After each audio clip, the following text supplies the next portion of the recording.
Hey guys, this is my review for the New Japan pay-per-view that they had this past weekend, Power Struggle. It aired on November 11th, 2012.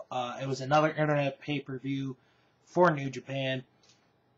And let's just jump right into it. Opening match, IWGP Junior Heavyweight Tag Titles on the line. Kishida and Alex Shelley challenging again Alex Kozlov and Rocky Romero to the belt. It was at the last internet pay-per-view that Kishida and Shelley challenged for the belts and lost. Before the match, and I found this to be entertaining, Kozlov performed the Russian national anthem. Yes, folks, he performed the Russian national anthem, just like Nikolai Volkov did all those many years ago. This was a shorter match than the one that they had in October, but this was a good match, a good, quick, fast-paced match. The end of the match came when Shelley was on the top rope. Kushida had Rocky Romero set up for a powerbomb. They hit a sliced bread off the top rope powerbomb combination. 1, 2, 3. Kushida and Shelley win the IWGP Junior Heavyweight Tag Titles, and they went into the crowd celebrating. And this is a very big moment for Kushida. He's only 18 years old, and he's already won some gold in New Japan Pro Wrestling. And I think it's going to be a while, in my opinion, before Kushida gets a run with the Junior Heavyweight title. But right now, he's in a very good spot, a very good position for himself. And like I said, what a good partner to have than Alex Shelley. They win the tag titles in a good opening match. Then we have a 10-man tag team match. Toru Yano, Takashi Iizuka, Tomohiro Ishii, Yoshihashi, and Jado met the team of Manabu Nakanishi, Jushin Thunder Liger, Tiger Mask, Captain New Japan, and Negro Quesas. I thought this was a bit of a comedy match. Of course, there's one funny point in the match where Captain New Japan was getting beat up. Liger gets in the ring, and he tries to get Captain New Japan to come back in the match, so he just stomps on him a little bit, which was funny. The end of the match came. Nakanishi and Yano were in control, or Nakanishi was in control, and then he gets distracted. Yano hits him with a low blow, and then rolls him up to get a 3 count and the victory. The team of Yano, Iizuka, Ishii, Yoshihashi, and Jado get the win. Then we go to a good tag team match. This was a good match. Minoru Suzuki and Taichi against Yuji Nagata and Ryosuke Taguchi. This was a very interesting match, but it was a good match. Because it just seemed, for the most part, the focus was when one team had control, they were beating up on the junior heavyweight. So in this case, Suzuki and Taichi would have advantage, and they would beat up, Taguchi for a while. Then Nagata and Taguchi would get the advantage, and they'd beat up on Taichi. But like I said, this was another good match. This was a good tag match. It ends with Taichi pinning Taguchi, and Minoru Suzuki just beats up a poor helper around the ring. But Nagata and Suzuki, they were just going at it. We're just going to let that ring. They just, had a good fight during this match. I wouldn't be surprised if those two had a match at the Tokyo Dome show, which I'll talk about a little bit later in this review. Then we go to the IWGP Tag Team title match. This was a very good match, a much better match than they had last month. Hiroyoshi Tenzan and Satoshi Kojima challenging Lance Archer and Davey Boy Smith Jr. for the belts. Like I said, this was a good match. I thought this was a lot better match than they had in October when Archer and Smith won the belts. Tenzan and Kojima got a lot of offense in on this match.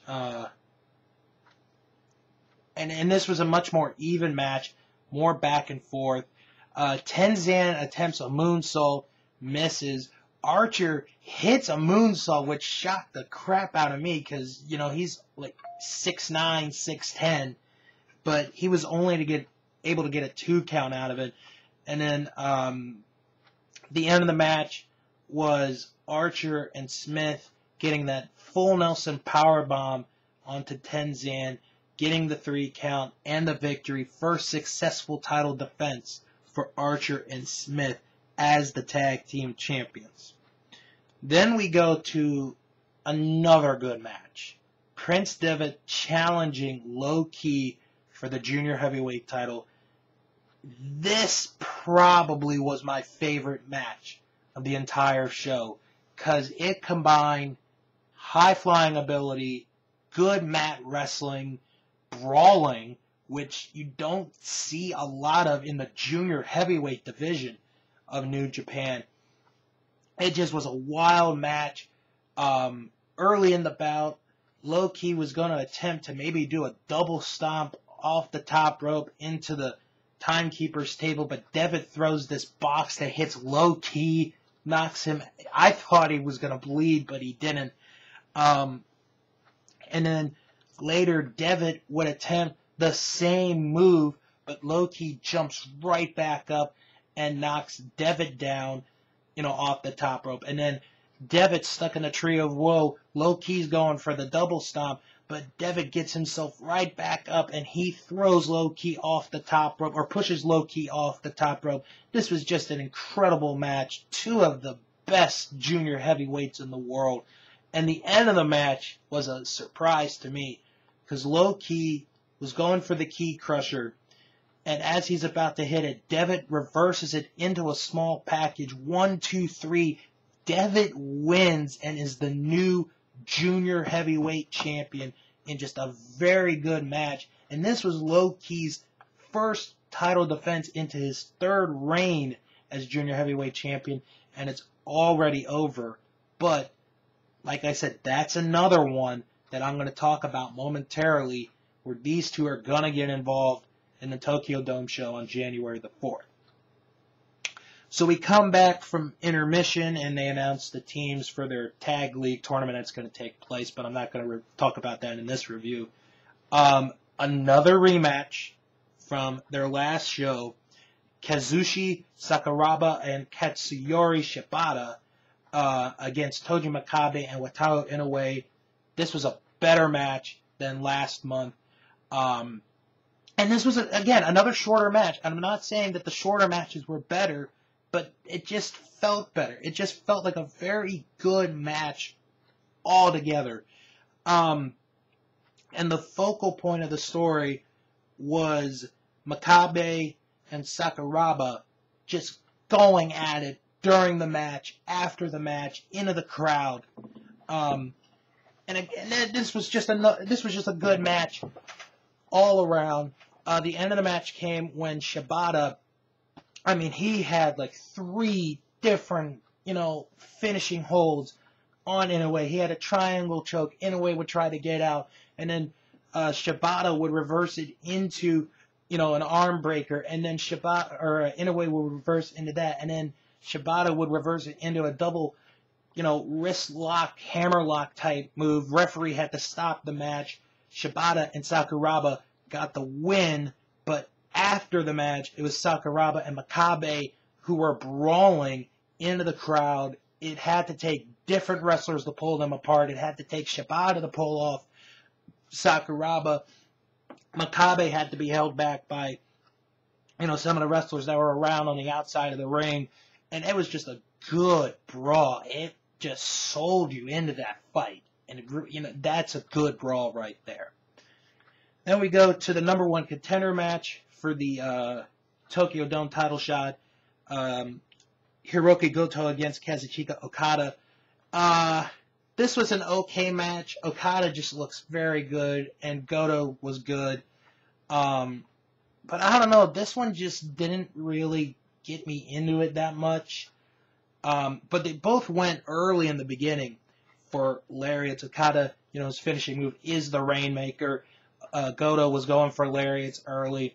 And at one point, Okada hit the Randy Orton DDT from the second rope, but he hit it where Goto had his feet on the barricade, and he drove him down with the DDT, and that was just very brutal looking. But the end of the match came. Okada hit Goto with the tombstone, and then eventually hit him with the Rainmaker clothesline. Got the 3 count, got the win.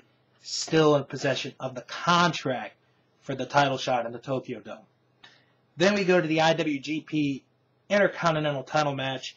Carl Anderson against Shinsuke Nakamura. And I gotta say, when you talk about breakout stars of 2012, when you look back at the whole calendar year, Carl Anderson has to be near the top of the list of breakout stars in 2012 in wrestling. I mean, just another good match for Anderson with Nakamura.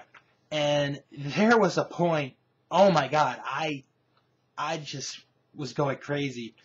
Anderson and Nakamura, they're fighting near the ringside, the timekeeper's table. So Anderson's got Nakamura up on his shoulders, and he hits a TKO, and Nakamura lands rib first into the barricade, and it just was so awesome looking. But holy shit, it was so dangerous.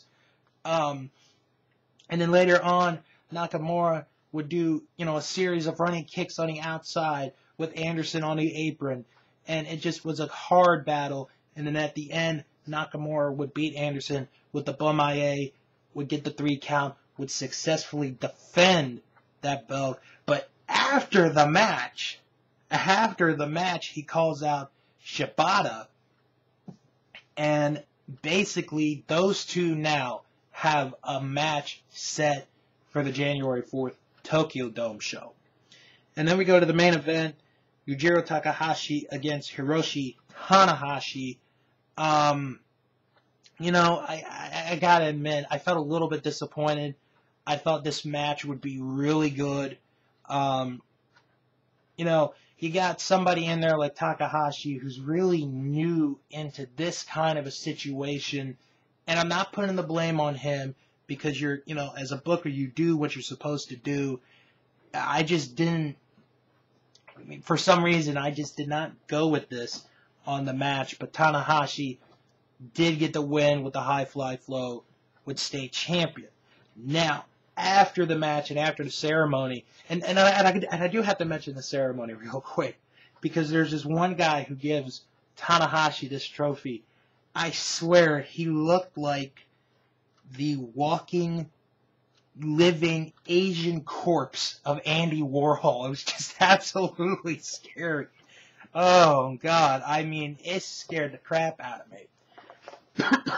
So, Okada comes out, and the contract is signed by the president of New Japan, which makes Okada's title shot now official. And that's a great setup, a great build-up for that main event. And you get a very good pose down between the two men. And that's basically the end of your show. All in all, overall, it was a good show. I don't think it was as good as the show last month. But like I said, that's just, my opinion, my feeling. It just was a good show all around. And really the best matches, I think, were early on in the show. The junior heavyweight title match, the junior heavyweight tag title match was good. Just a lot of good build-up, a lot of good, hype for the Tokyo Dome show, which I am going to talk about now because this was posted a couple of days ago where they've already announced 4 matches that really come from from this event. Prince Devitt's going to defend the junior heavyweight title. It's going to be a 3-way match. Him, Low Ki, and Kota Ibushi. Holy shit, that's going to be off the chain. It could blow up the Tokyo Dome on the 4th of January. And then you got Toji Makabe going up against Katsuyori Shibata after the brawl that they had on this show. It makes perfect sense. I will be surprised if there is not a brawl in this one. And then Shinsuke Nakamura defends the Intercontinental title against Kazushi Sakuraba. And of course, the big match, the big main event, Hiroshi Tanahashi to defend the IWGP Heavyweight title against Kazuchika Okada. That's just going to be an incredible match.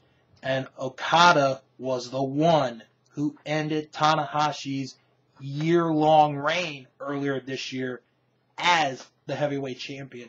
Should be very good. And also, real quick, just to mention, for that event, Kaiji Muto is going to be on that show. Daichi Hashimoto, son of Shinya Hashimoto, is going to be on that show.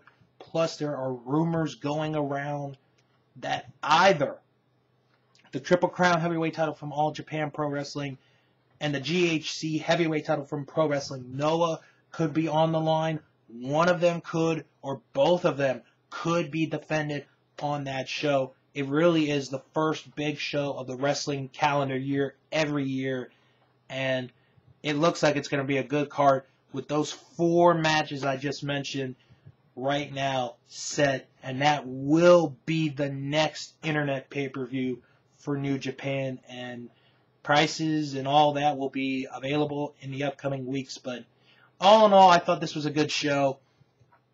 Of course, like I said, I think the October show was a bit better, but this show was a good show. Definitely check out New Japan at Power Struggle.